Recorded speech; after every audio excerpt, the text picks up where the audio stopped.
Hello and welcome to In Focus Kentucky. I'm Mario Anderson. Each week in this program, we'll take a look at issues that matter to you right here in the Bluegrass State. We'll talk to the lawmakers, community organizers, and people like you who help shape those policies. Today, we're talking about the heroin epidemic in northern Kentucky, one of the hardest hit regions in the state with addiction. Just last year, according to the Centers for Disease Control, there's been a 50% surge in new HIV cases, mostly among injection drug users. We'll talk to President and CEO of the Northern Kentucky Chamber of Commerce, Brent Cooper, to find out how this heroin epidemic is affecting the business community in Kenton and Campbell counties. And we'll tell you about the Chamber's plan to bring a needle exchange program to the area that they say will help battle the surge in HIV cases. Also on this week's show, we'll introduce you to State Senator Chris McDaniel, who represents the 23rd District, which includes Kenton County. Senator McDaniel helped create and pass a bill that restored the funds to anti-heroin efforts around the state, and we'll find out if there are any new legislation plans that could be on the way. But first, we meet with the family who started the group NKY Hates Heroin after losing a loved one to an accidental drug overdose in August of 2013.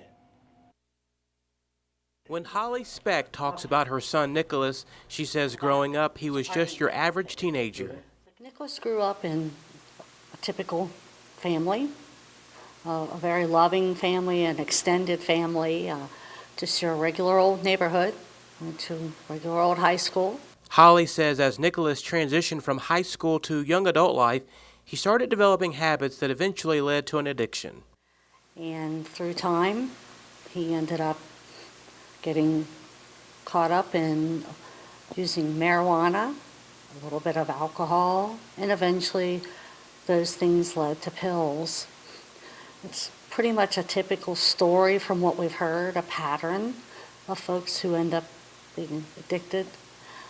And then eventually, years later, we found out that Nicholas was using heroin. Holly says her son Nicholas was 30 years old when he died from an accidental heroin overdose in August of 2013. We had no idea that Nicholas was using heroin. Of course, this is over a long span. We think Nicholas started using marijuana around the age of 15, which sadly is late now. It's pretty old nowadays. And to the best of our knowledge, Nicholas used heroin for a little less than a year, and it took his life that quickly.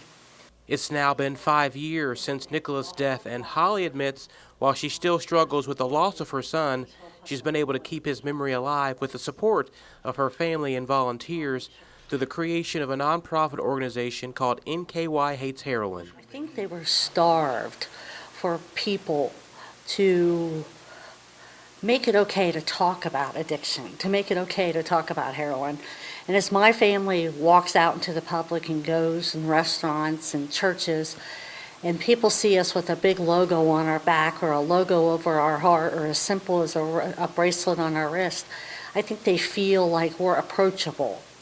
And our yard signs and our T-shirts, I think people feel like they know that we understand.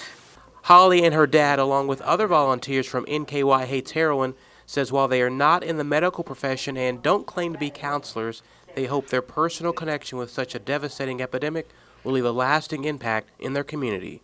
I've often said if something would happen and all the opiates went away, just the domino effect of the families that are tending to their families and the babies.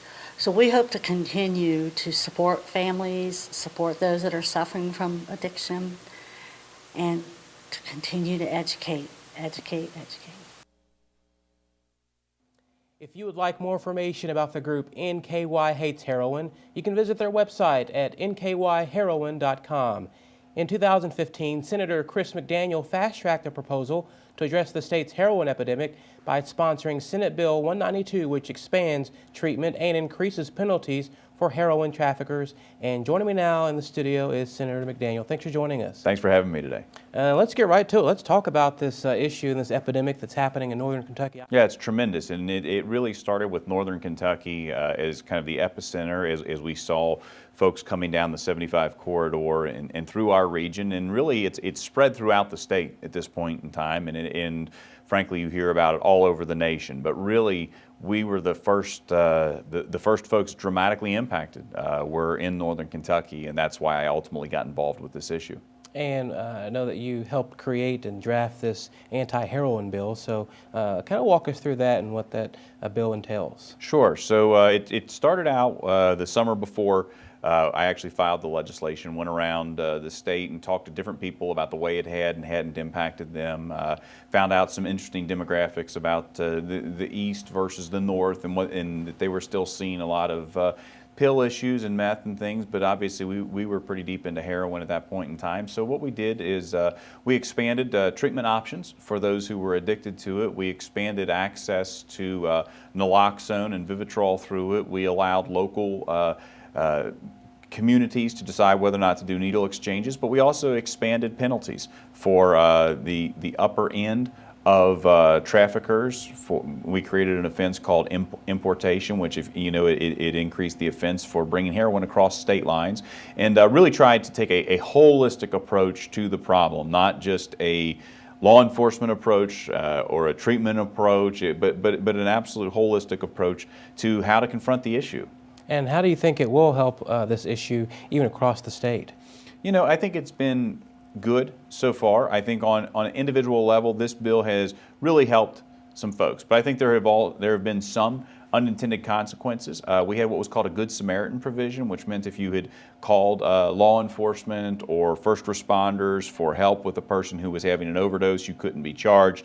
Unfortunately, we've seen an increase in people using that provision for themselves, even when they are committing other criminal activity that may otherwise be a chargeable offense, but there, be it paraphernalia or the quantities, and so there's some things there that have gone a little bit sideways from what we wanted.